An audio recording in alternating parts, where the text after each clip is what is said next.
అల్లూరి సీతారామరాజు జిల్లా చింతూరు ఏజెన్సీని ముచ్చటగా మూడోసారి వరద ముంచెత్తింది. కూనవరంలో 42 అడుగుల వద్ద మూడవ ప్రమాద హెచ్చరిక దాటి వరద ప్రవహిస్తోంది.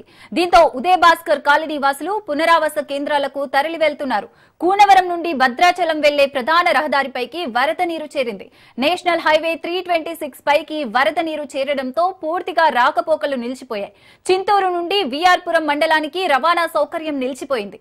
సుమారు 80 గ్రామాలకు పూర్తిగా రాకపోకలు నిలిచిపోయాయి. దీంతో అధికారులు కూనవరం, విఆర్పురం, చింతూరు, ఏటపాక మండలాల్లో కమాండ్ కంట్రోల్ రూమ్లను ఏర్పాటు చేశారు.